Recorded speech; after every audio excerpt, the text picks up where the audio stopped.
C'est parti, on va poursuivre sur le blur, sur l'exemple blur qu'on avait la fois d'avant. Alors là, j'ai commencé à le modifier, donc je vais le renommer. Hop, et je vais grossir le texte. Ok. FPO blur 1.2 en cure.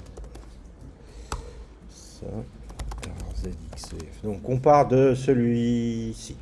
Non, de celui-ci. Voilà. On part de celui-ci qui était donc le flou qui utilise la souris. FPO blur 1.2.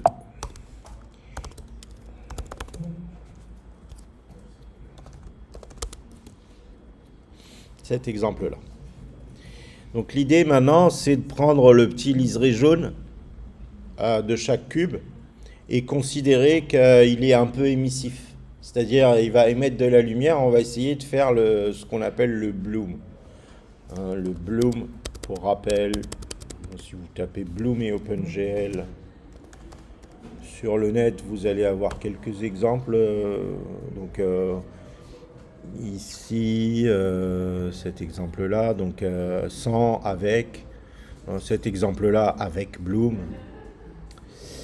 Ici, cet exemple, on voit pas grand-chose.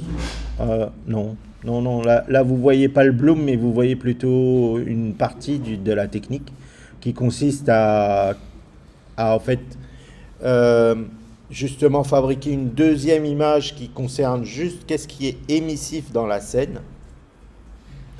Donc repérer les pixels qui sont émissifs et à partir de cette map qui est à droite de pixels qui sont émissifs, fabriquer en fait une sorte de map floutée et venir la combiner avec le rendu classique pour venir donc augmenter l'effet d'éclairage dans la scène. Bon, j'ai rien préparé cette fois-ci, donc je le fais un peu à l'aveugle. J'espère que je vais pas trop me planter. Donc on part de cet exemple là, donc on va, sans vraiment supprimer le flou, ou le flou de la souris. Je vais juste commenter le bout de code qui fait ça et dans un premier temps, je vais vous montrer comment isoler donc dans le rendu comment dans le rendu fabriquer un deuxième rendu qui va isoler plutôt quelque chose dont on aurait besoin. Disons, voilà, comme je l'ai dit, par exemple, les petits liserés jaunes que j'avais générés pourraient imaginer autre chose. Enfin, vous me direz après éventuellement ce que vous aimeriez tester. Mais simplement, donc, avoir à la fois le rendu normal, habituel, et un deuxième rendu, mais tout ça en une seule passe. Donc pour ça, on va utiliser quelque chose qui s'appelle les draw buffers, opengl.org. Alors c'est pas du tout compliqué à mettre en place, très simple. L'idée du draw buffer, c'est que vous allez expliquer à la machine que qu'elle pourra faire plusieurs, qu'elle pourra avoir plusieurs buffers de dessin. Voilà. Draw buffers, c'est principalement la fonction GL draw buffers. Rien de plus. Bon, celle-là, c'est à partir de OpenGL 4.5. On va simplement s'intéresser à celle-là. Donc ces paramètres, c'est dire en gros à la machine combien de buffers dans combien de buffers tu vas dessiner en même temps. Donc en même temps, elle va faire 1, 2, 3, 4 dessins. Enfin, c'est en fonction de ce que vous voulez et puis des capacités de votre machine. J'imagine qu'il doit y avoir un max quelque part à aller chercher. Si voilà. GLGet avec GLMax Draw Buffers, bon, la flemme de tester cette valeur, mais Sachez que si vous voulez quand même quelque chose de très gros, essayez de voir quand même ce que vous avez sur votre machine, hein. Moi, je vais utiliser juste deux draw buffers. Euh, Clairement, il doit y avoir un minimum qui garantisse au moins qu'il y en ait deux, quoi. Enfin, c'est peut-être écrit dans la doc où il n'y a peut-être pas de minimum, j'en sais rien. Mais toujours est-il, bon, ça fait très longtemps que j'utilise cette technique et je sais que j'en ai au moins deux. Euh, donc, vous mettez en place par le biais de cette fonction les buffers qui vont aller en sortie d'OpenGL. Et où est-ce qu'ils sont exactement les paramètres? Là, n. N, c'est leur nombre. Et buff, c'est les noms des buffers. Alors, point to an array symbolic constant, specifying buffer. Ouais, t'en dis pas plus. T'en dis pas de plus. Il en dit pas plus sur la doc. Bon. C'est embêtant enfin, parfois ça m'embête qu'à partir de la doc, on sache pas. On puisse pas se débrouiller, quoi. Qu'il faut aller chercher derrière un tuto ou quelque chose comme ça. Bon. Ah, si, en allant là. Attends. Si, j'ai parlé trop vite. En prenant le temps de lire, en allant là, ça vous donne les noms des buffers que vous pouvez mettre dans le tableau buff. Oui, dans le tableau buff, vous pouvez mettre tout ça. Et moi, ce qui m'intéresse, c'est cela. Un color attachment avec un N collé au bout, color attachment 0, color attachment 1, 2, 3, 4, etc. Et donc l'idée, c'est de dire à OpenGL, en fait, tu vas faire deux dessins dans une seule passe de rendu. Donc vous faites votre passe. On a vu qu'avec les FBO, on pouvait boucler sur les passes de rendu. C'est ce qu'on a fait quand on a fait le flou qui boucle. Donc on partait d'ici, on allait là, on rendait une image, et puis cette image on la transférait comme une texture et on refaisait un autre traitement dessus, voire on peut faire le traitement en boucle comme ça 10 fois, par exemple 10 flous. Bon, on a vu ça. Maintenant l'idée c'est de dire, j'envoie le dessin ici en disant tu vas dessiner dans deux buffers, en fait tout le pipe se fait là, et à la sortie du fragment shader, en fait c'est comme si la flèche se dédoublait. Donc la flèche va se dédoubler et les buffers, il y en aura deux. Et donc vous allez dessiner à deux endroits en même temps. Votre fragment aura donc deux sorties. Donc pour mettre en place les draw buffers, c'est la fonction GL draw buffers et c'est un shader qui sort deux outputs. Et c'est tout. Donc on va d'abord commencer par faire ça.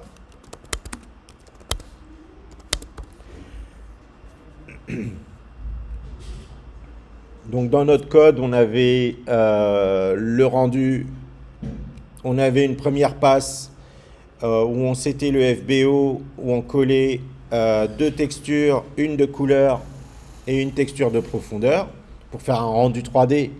Pour rappel, donc le FBO, il faut lui attacher donc à la fois de la couleur et à la fois de la depth. Sinon, vous n'avez plus le test de profondeur et vous avez un rendu qui est faux.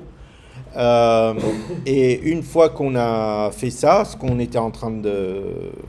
avait dans l'exemple, c'est qu'on dessinait une image, je ne sais pas si vous vous souvenez, on dessinait une image autour de la souris qui allait fabriquer le poids du flou. Si vous décommentez ce bout de code, vous allez le voir. On faisait ça pour calculer cette image-là, qui était après utilisée pour blur le résultat initial, qui était ensuite utilisé pour blur le résultat initial, blur tech de 0, en utilisant tech de 1. Tech de 1, c'est le truc que j'ai commenté là, et c'est ce qui est dessiné au moment où j'utilise le PID de 1, c'est-à-dire le deuxième shader qui fait juste le halo autour de la souris. Voilà. Donc sinon, si on imagine que je fais un truc un peu crado, mais si j'imagine que je fais un blur de rayon 0, on va voir tech de 0. Sinon, l'idée, c'est tech de 0, c'est ça. Plus ou moins. Hein. Tech de 0, c'est ça. Je veux, dans tech de 1 maintenant, ou tech de 3, enfin, peu importe, dans un autre buffer, je veux avoir que le liseré jaune, voire une version du liseré jaune. Et ensuite, travailler avec pour faire le bloom.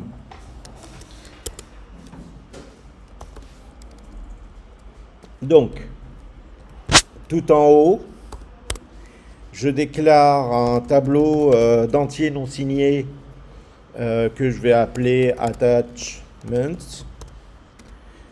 J'ai pas besoin de plus que 2 dessins à la fois. Donc, je lui explique, je lui set ici les buffers dans lesquels il va faire ses sorties.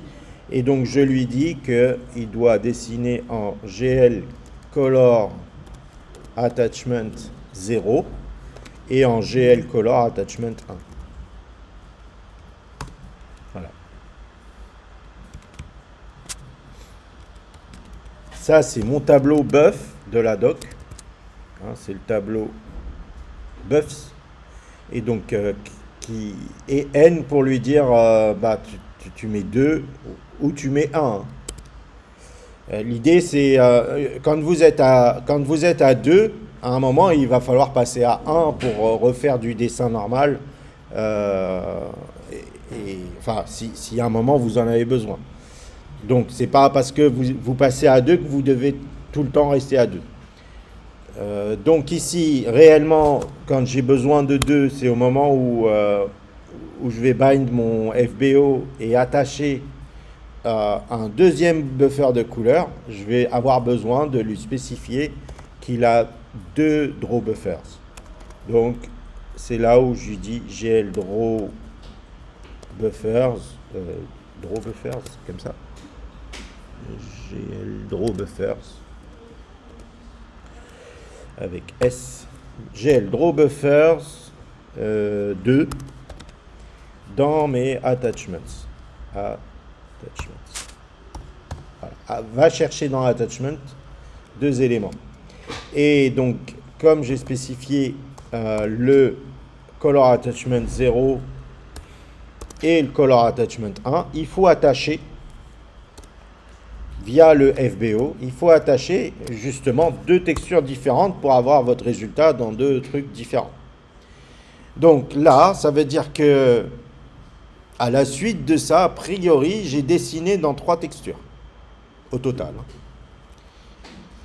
Je veux voir la texture 1, tech de 1 à la fin. Enfin, je sais à peu près à quoi ressemble tech de 0. Et je veux voir tech de 1 juste après le dessin des objets. Le dessin des objets, il est là. Juste après ça. Je veux pas du reste. Mais je veux quand même voir le résultat. Il faudrait que je reprenne ça. Non, pas ça. Il faudrait que je reprenne ce bout-là. Bon, disons tout ici. Que je le monte ici. Bon, je fais un peu en mode crade pour le moment. Ensuite, on cleanera le code.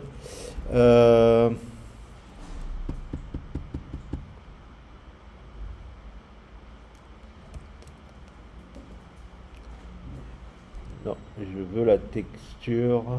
Pour à la limite, je fais un blur dessus. Oui. Pour la voir, je vais détourner l'utilisation de blur comme je l'ai fait tout à l'heure. Donc, si vous regardez bien, j'ai fait un rendu dans 3 buffers. Et celui que je veux voir à l'écran, alors pourquoi je dis que je détourne cette fonction? Cette fonction, elle est capable, alors peut-être que j'en ai une autre dans GL4D, attendez, histoire qu'on fasse les choses proprement. J'ai des fonctions qui sont capables de détourner une texture vers l'écran, par exemple, ou vers une autre texture. GL4D.8.fr.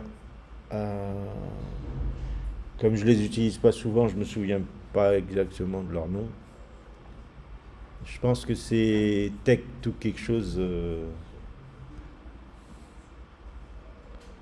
Fichier, liste des fichiers, GLKDF. C'est dans les filtres. G, G, F, F, F, F, F, F. Là. Tac. Hop. GLKDF conf tech to tech. Il doit y avoir un conf tech to quelque chose. Tech to tech. Frame to tech. Tech to frame. Ça me semble bien, ça. Bon, on va vérifier si elle marche. Donc elle, ça facilite la vie. En fait, après, je vous invite à voir le code éventuellement pour voir. Enfin, il y a du blit et il y a des trucs comme ça. Donc, je lui dis dessine bien en 0 et ensuite, je vais utiliser elle. Ça va être plus propre que détourner le blur. Et là, je lui dis tech de 0. En gros, ça lui dit tech de 1, pardon. Ça lui dit envoie tech de 1 dans ton buffer d'écriture. Et comme juste au-dessus, je l'ai passé à 0, ça devrait marcher. Et je remets le angle plus égal et j'arrête la fonction ici. Je veux pas qu'il fasse le reste, le flou. Alors oui, non, pardon. Écran noir, évidemment, parce que mon shader, là, je suis en train de lui dire ce que tu sors en color attachment 1, bah montre-le moi. Or, ce que je sors en color attachment 1, c'est rien actuellement, parce que dans mon shader n'a pas de sortie, n'a pas une seconde sortie.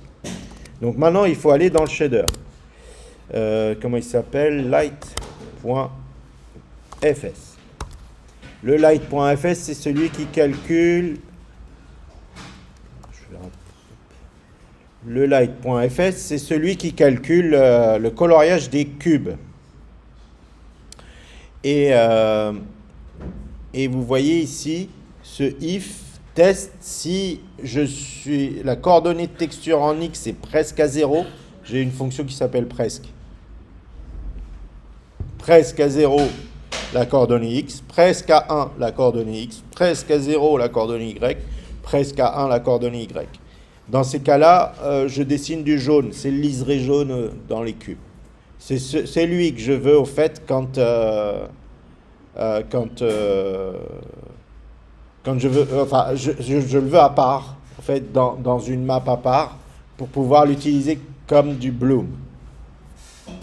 Bon, voilà, parce que c'est mon scénario. Mon scénario, il est comme ça. Donc, la question, c'est, il me faut 2 sorties. Alors, bon, vous imaginez que vous avez, en fait, une deuxième sortie. Donc, vous voyez, première sortie out, frag color, deuxième sortie, je sais pas, on va l'appeler emissive color. Alors, je dirais qu'a priori, là, ça marche déjà. Si vous mettez quelque chose dans emissive color.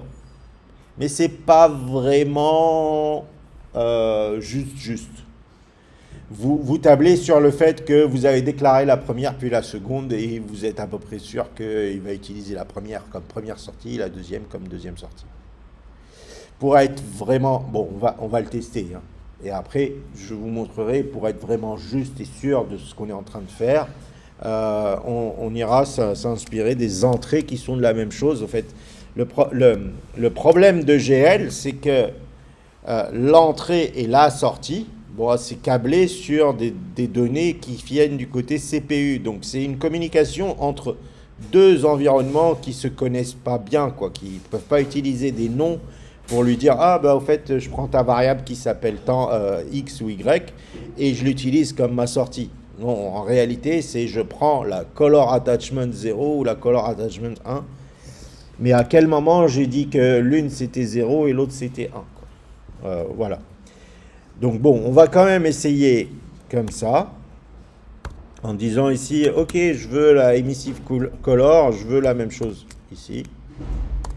Voilà, juste avant que tu sortes. Et dans tout le reste des autres cas, je veux que la emissive color soit 0. Hein, vous l'avez, ça. Je veux pas. Je veux juste le liseré. Hein, histoire de faire autre chose. Hein. Je veux pas de calcul d'éclairage ou quoi que ce soit. Je veux juste les liserés quand c'est la situation du liseré. Donc on va tester si ça marche. Bon, ça marche pas.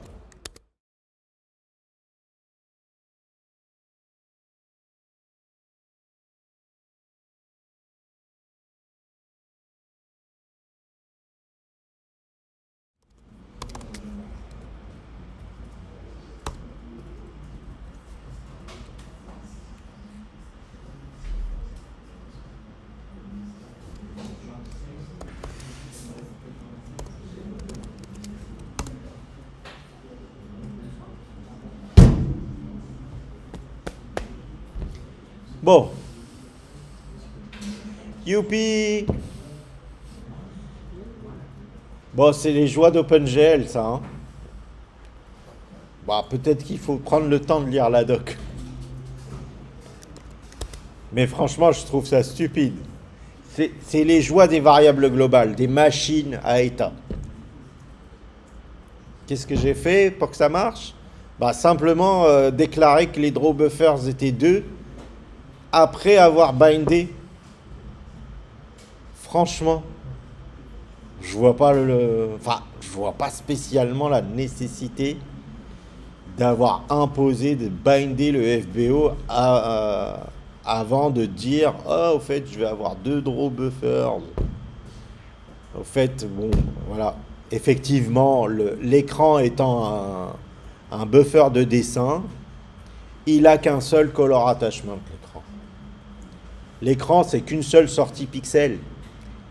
Du coup, j'imagine que la machine n'était pas contente que je lui demande 2 sorties pixels sur l'écran.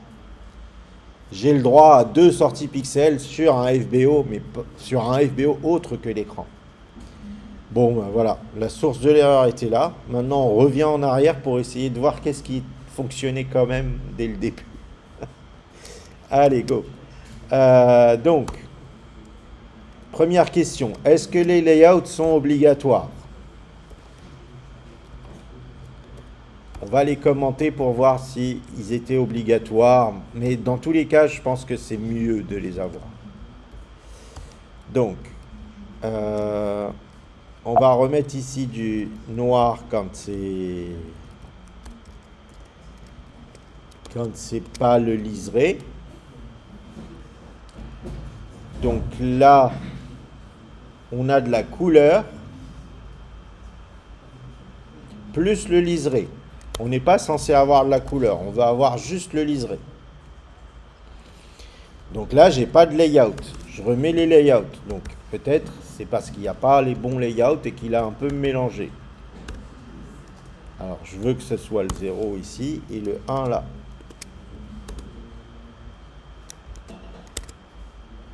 Zéro et 1.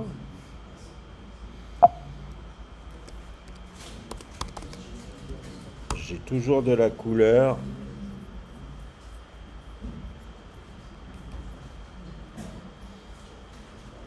Et j'ai toujours un souci. Je vais déclarer ce machin encore plus bas.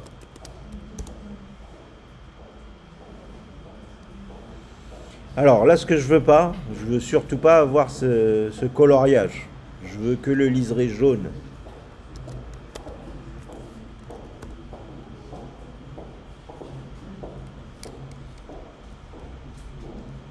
En 0, j'ai ça.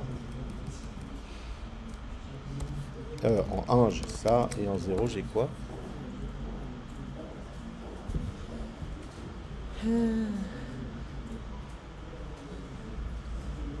En tech de 0, j'ai ce que je voulais en tech de 1. Et en tech de 1, j'ai le tech de 0.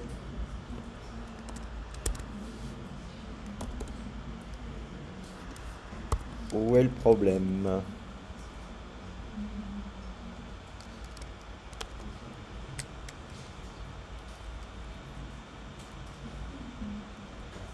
J'ai bien attaché 0 à 0.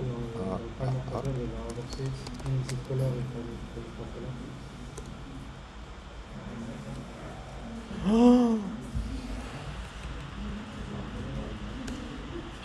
Oui, j'ai inversé ici sans regarder à droite. Merci. En fait, j'avais inversé les lignes. Bon. Ah, comme quoi, location, ça marche bien, hein.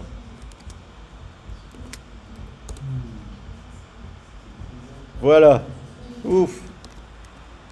Bon, mais sinon, donc vous l'aurez compris, si vous n'avez pas ces locations, il va se baser probablement sur l'ordre d'apparition des variables.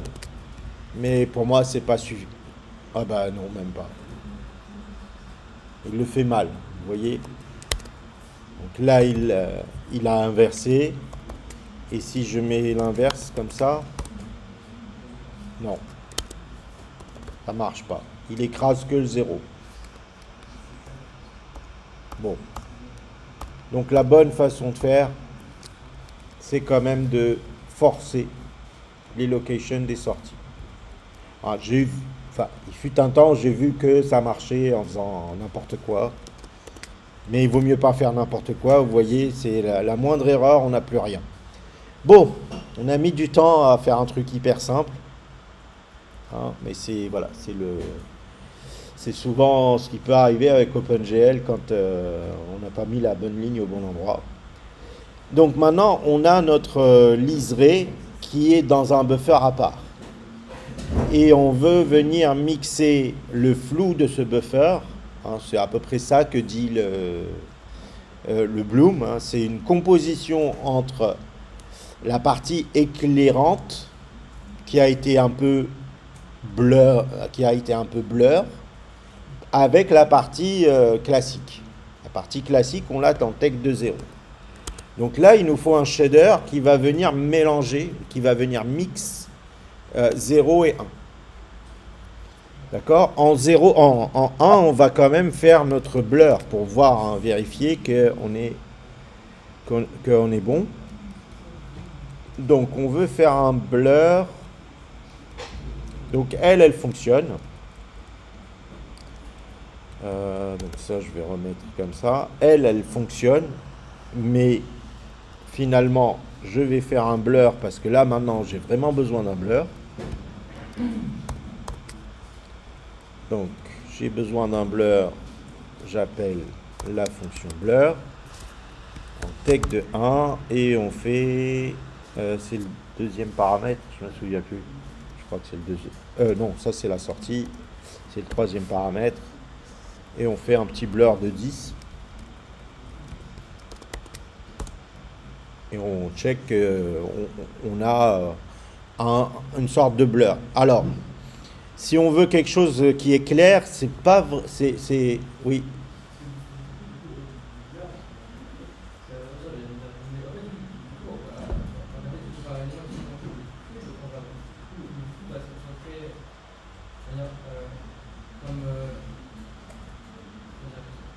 Le flou, on va le faire sur les liserés seulement. Oui. Comme un néon. Mais c'est pour ça qu'il faut d'abord cloisonner la partie néon à part et la partie pas néon à part. Et ensuite venir remélanger les deux. Mais là, le flou, le blur de GL4D, c'est un flou, un vrai flou. Si vous remarquez bien, il atténue un peu l'éclairage. Hein, il mélange dans l'autre sens aussi, ce qui est normal pour un flou. Vous pouvez faire réécrire une version du flou, mais qui va que vers l'avant. C'est-à-dire qui va que vers l'augmentation de l'éclairage, et jamais vers la baisse. Vous voyez ce que je veux dire ? Enfin, c'est une option. Ou une option un peu plus, disons, vite fait crado, mais qui marche, qui fait l'affaire. C'est de dire en réalité, allez, je mets un petit 2 ici au lieu de 1. Et puis 1.4 ici. Non, je laisse 0.7. Faut quand même que ça... Ouais, faut quand même que ça reste un peu jaune. 0.7. Et j'ai quelque chose d'un peu plus vif. Peut-être que je peux flouter un peu plus encore pour que ça bave. Hein. L'idée, c'est qu'on ait quelque chose qui bave un tout petit peu pour la suite. Donc, on va faire un rayon de 20 Et on a donc des liserés qui bavent sur une vingtaine de pixels autour. Et bon, on part là-dessus. Cette image, on va venir la combiner avec l'image d'origine. L'image d'origine qui serait du coup celle-là. Je vais vous la remontrer. Je commande cette ligne-là avec celle-là. On a bien les deux qui sont calculés et séparés. Donc c'est la deuxième qu'on viendra coller par-dessus ça. Et donc là, on prépare un shader pour faire ça. Je fais quoi? Bon, j'écris un nouveau shader. PID, bah, ils sont 3 maintenant. Hop. Ici, je pense que id.vs, identité, là, .vs, je pense qu'il fera aussi l'affaire pour ce deuxième shader. Sur ce troisième shader. Et puis là, on va l'appeler mix. On va faire un shader de mix de 2 textures. Alors, on ne sait pas encore comment les mixer, par addition, par soustraction, par addition, par multiplication, par max aussi. Enfin, bon, à voir. Donc, il faut composer 2 couches de textures l'une avec l'autre.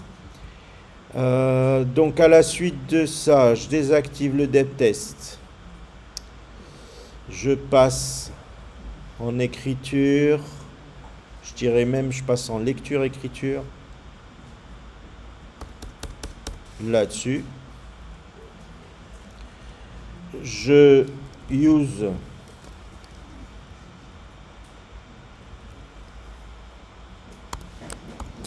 ensuite je cleanerai le code, hein, bien évidemment.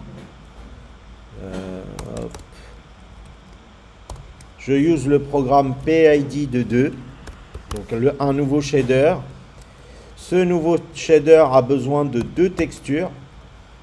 Donc la première, on va l'appeler Tech 0. La deuxième, on va l'appeler Tech 1.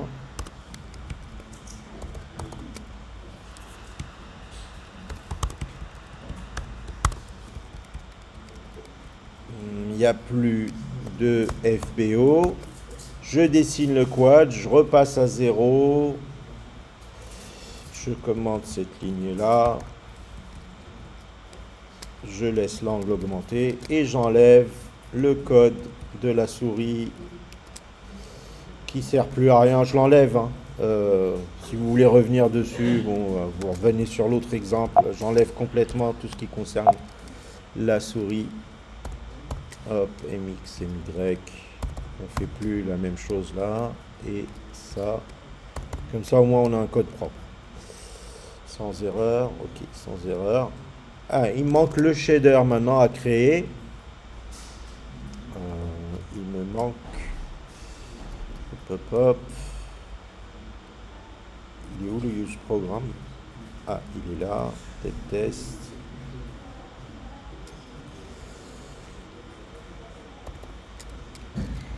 Voilà. Maintenant, il me faut un shader de mix. Non. Il manque 2 choses. Il faut que je bind la bonne texture sur le bon étage. Donc ici, il faut que je fasse un GL Active Texture. GL Texture 1. Que derrière, je bind GL Bind Texture. GL Texture 2D. Tech de 1.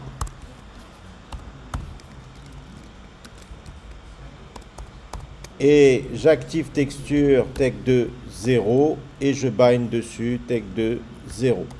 Voilà. Donc 2 étages de texture. Ici, vous avez 2 étages de texture qu'on retrouve dans les noms de variables ici, tech de 0 et tech de 1.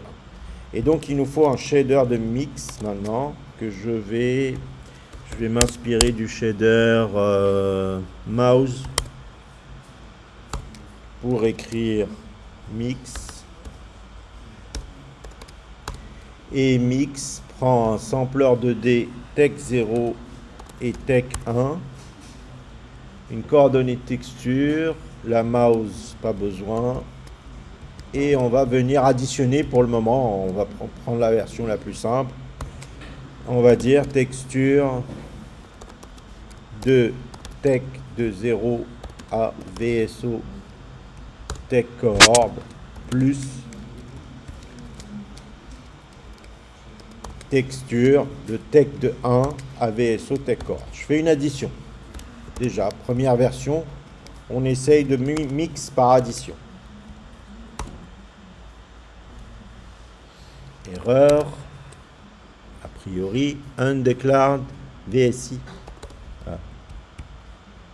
Je suis sûr d'avoir tapé VSO.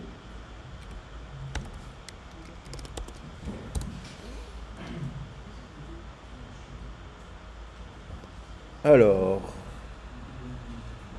on a du blanc.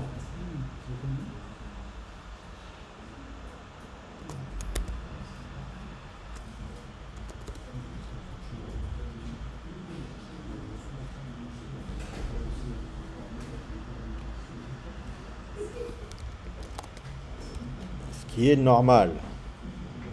Parce qu'on a oublié le flou. Donc, quelque part dans le processus, il faut que je remette le flou que j'ai fait ici. Alors, à quel moment? Je dirais... peu importe, par ici, avant de commencer à travailler avec tech de 1. Tech de 1, il faut le renvoyer vers tech de 1 en le floutant avec un flou de rayon 20. Voilà. Donc je floute tech de 1 à partir de lui-même. Je make et je compile et voilà le bloom.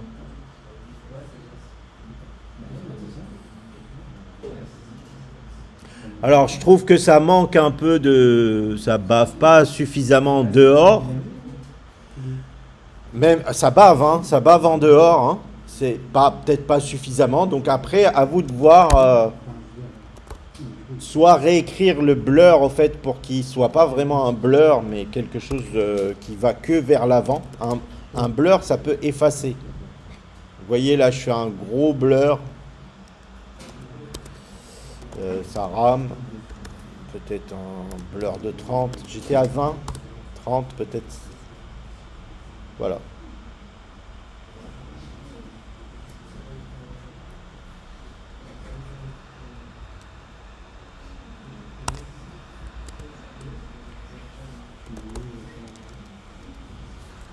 Je vais le remettre à 20 une fois.